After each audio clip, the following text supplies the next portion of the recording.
Olá, bom dia a todas e todos. Eu sou Cíntia Rachel Esperança, eu sou autora e diretora do espetáculo que vocês vão assistir daqui a pouco, chamado Encruzilhada Feminina. É muito interessante a gente estar aqui hoje nessa mesa, que é o protagonismo da mulher negra e da mulher indígena na favela e nas periferias. É um espetáculo que narra em 7 atos a vivência da mulher negra na sociedade e todos os atravessamentos que essa mulher negra passa, né, para se manter de pé.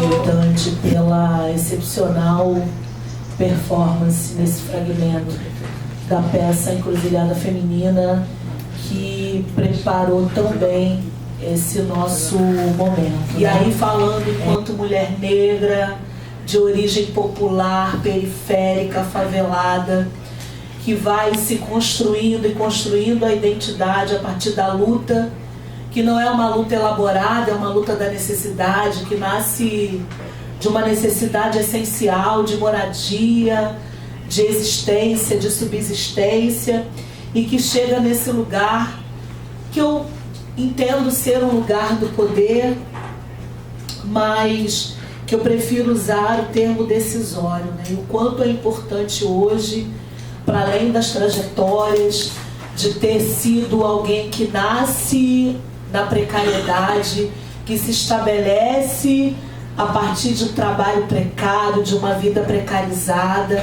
de um processo de escassez contínua, o que eu chamo de uma existência em tragédia que acompanha a existência do povo negro em diáspora no mundo, a partir do nosso sequestro em África, do sequestro dos nossos corpos, e onde o corpo da mulher negra, corpo objetificado, corpo completamente destituído, né, de qualquer possibilidade de humanidade, e quanto mais negra, menos humana, mais objeto, mais passível de violência, de violências e de alvo da produção dos racismos. Eu acho importante sempre fazer essa fala inicial, porque eu construo sempre o meu pensamento e a minha prática política a partir da relação entre esses espaços, né? Não é só a Raquel acadêmica ou a Raquel educadora, mas também a Raquel militante que compõe a forma como eu enxergo o mundo. E eu atuo desde 2009 no Complexo de Manguinhos, faço parte do Fórum Social de Manguinhos, que é um coletivo que surgiu em 2007 por conta das obras do PAC, né? Então foi um momento de uma intervenção estatal de grande vulto e que serviu para aglutinar os moradores em torno de uma pauta importante que até hoje é fundamental, que é a questão da habitação. Então, quando a gente, eu leio muito a dimensão territorial a partir de um conceito que 2 indianas fizeram, que é a Venadais e a Débora Poole, que é essa antropologia das margens do Estado. Por quê? Porque a minha tese de doutorado também foi sobre Manguinhos. Eu fui estudar o PAC e a UPP. E lá eu não conseguia aceitar por que as políticas eram feitas daquela forma. Daquela forma significa ameaça, significa controle, significa retaliação. E tudo isso com os agentes estatais estando ali. Então por que só? Porque aqueles territórios são lidos como territórios de margem. São territórios onde o Estado está ali, não só na presença das instituições, mas também pelos agentes que o representam. E que o representam e fazem a torção da lei da maneira que é necessária para o Estado atuar. Então, o policial é o Estado, o agente de saúde é o Estado, o agente do trabalho social é o Estado, e eles definem como o Estado vai agir aqui. Eu acho que vocês estão acompanhando tudo que vem acontecendo nos jornais hoje, especialmente em relação à demarcação de territórios, que para mim é uma esquizofrenia muito grande, acho que para todos os povos indígenas é uma esquizofrenia muito grande, porque a Carta Magna do nosso país afirma que o direito dos povos indígenas à terra é anterior à própria existência da Carta Magna. Então ele reconhece que os povos indígenas, os povos originários já estavam aqui. E a Constituição prometia demarcar as terras em 6 meses. Eu não sei se vocês sabem, mas a nossa Constituição é de 1988. Acho que já passou 6 meses. E hoje se disputa para onde vai a demarcação dos territórios. Se vai para o Ministério da Justiça, se vai para a Agricultura, fica na mão do agronegócio, enfim, o que é uma loucura. E nesse momento que eu fecho, né, os estudos, depois publico um livro, faço toda essa síntese, eu resolvi fazer um mapeamento, né, de onde estão as nossas Marielles, que são muitas Marielles, né? São muitas mulheres de favela. Primeira coisa que eu quero chamar a atenção, né, e corroboro com a Fernanda, né? Não temos que dar voz, entendeu? Eu falo que a gente tem que emprestar os ouvidos, né? Porque as pessoas falam, as vozes estão aí, o que a gente precisa é aprender a ouvir. E eu falo isso ainda dentro da academia com muito conforto de achar que a academia é muito arrogante, né? A gente adora a posição de que a gente fala sobre, fala por, fala com. Não, a gente escuta, ressignifica e faz junto, né? O aprendizado se constrói no cotidiano, nas experiências, e cada qual tem as suas. Isso não é no espaço da pós-graduação, na escrita de tese, não é nada disso. É desde o momento que a gente bota o pé em algum lugar e que a gente está no lugar de um educador e de uma educadora, né?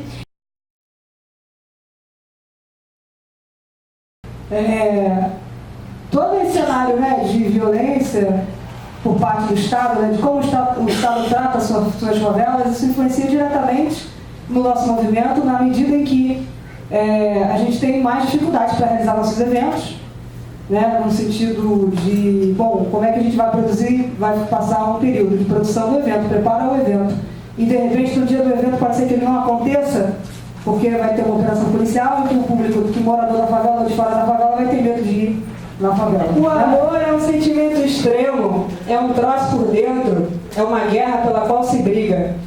O amor arde nas vistas, não vacila, não desvia os olhos, simplesmente te encara. O amor não é nada tranquilo, rejeita meias palavras, não aceita a esperança vaga de quem espera que o amor apareça na próxima esquina. O amor não é para crianças, é extensão política da vida íntima. O amor não é sorte, é coisa forte, é aquilo, ele parte para cima e te espanca, te cerca na rua, encurrala no canto, desarma teus golpes, te joga de banda, estirado no chão. E daí pra frente é só porrada no peito. E essa cara inchada e esses lábios vermelhos são só os hematomas de tanto dar beijos. Alexandre do Ratos. Bom, como disse, eu já venho nessa militância há um bom tempo. Iniciei a carreira de artista e grafiteiro em 2001. De lá para cá foram muitas ações aí entre trabalho colaborativo, mutirões de grafite, entre muitas e muitas comunidades, favelas aqui do Rio, entre Rocinha, Cidade de Deus, Vidigal, muitas, já perdi a conta de quantas. Nesse tempo venho desenvolvendo diferentes projetos também com o Itamar, no Grupo Eco de Santa Marta, já fizemos algumas ações juntas e gostaria de falar um pouquinho do meu trabalho. Além disso que a Cristina mostrou, eu queria fazer uma breve apresentação de alguns projetos que para mim foram um dos mais importantes. Essa metodologia eu venho adotado muito para o que eu tenho feito lá onde eu moro, na Ladeira dos Tabajaras, Copacabana, que tem crescido muito a favela inteira e já se tornou um complexo, que é a Ladeira dos Tabajaras, Morro dos Cabritos, uma outra área que tem acesso por Botafogo, que é chamada Vila Rica e Estradinho. Nessa área toda, toda essa zona ali, em torno das comunidades, eu estou criando esse roteiro de grafite, esse tour de grafite. Já tive durante alguns anos alguns mutirões de grafite, eventos de grafite, que eu pude convidar muitos artistas de fora. E vieram também alguns internacionais, eu vou mostrar com algumas imagens aqui. E, bom, vocês vão entender um pouco melhor. Meu plano foi, vou começar a riscar parede. Aí tudo se inicia na escola, porque muitos artistas às vezes saem da escola quando fazem um desenho que a gente não pode. A gente não incentiva nossos filhos, quando ele pega um giz de cera, que ele faz, os pais devem dar atenção, não rabisca aí não. Se a gente olhar mais, um olhar diferente, vão ter mais grafiteiros. Entendeu? Não puxador, o nosso era vandalismo, entendeu? Eu até tentei fazer o grafite, mas o governo na época, vou citar porque foi o que me deixou de lado, o governo do Paz, ficou de nos qualificar para poder criar uma ONG lá e de poder fazer o trabalho e que passasse para outros jovens que não pichassem também igual a gente, que aprendesse a arte. Mas aí ele enganou a gente ficou naquela revolta lá, que foi só tapar o sol com a peneira, aquela apresentação em Botafogo lá para poder limpar, fazer aquele carnaval todo, ficar tudo bonito, resolvido, e a gente tinha que cumprir com a sociedade. Só que achar o pichador é marginal, o pichador trabalha, o pichador tem família, tem um montão de hoje em dia formado, é médico, é juiz, é padeiro, é porteiro, a maioria é trabalhador, é um ser humano igual qualquer um de vocês que estão sentados aí. O pessoal que vê assim, um pichador, um vagabundo, ele é marginal, não. A Serra da Mantiqueira é a serra mais antiga do Brasil e do mundo. As crianças não aprendem na escola, né? Mas foi o meu povo que preservou essa serra. E ela está lá hoje porque o meu povo ainda está lá. Ainda que invisibilizado, ainda que não no formato que a gente espera, né? De uma comunidade originária por conta de todo um processo que não começou ontem, mas nós estamos lá e por isso vocês conhecem a Mata Atlântica, conhecem a Mantiqueira, por isso que nós temos a serra que é mais antiga do que a Cordilheira. Para mim, ela é a mãe. Eu uso o termo originário, tá, gente? Não vou colocar aqui indígena, respeitando 11.645 e a Constituição de 1988, que ainda aqui coloca índio, que não é correto. Nós não somos índios, nós somos 305 povos no Brasil que falam 275 idiomas. Nós não somos índios, mas aí se eu falar originário, a pessoa já fica confusa. A mulher originária, como assim? Parece uma coisa do X-Men, né? Calma. Então eu vou com mulher indígena para a gente fazer a transição, digamos. E nos livros eu uso indígena em relação à lei. Mas a minha defesa é pelo termo originário. Nós somos originários.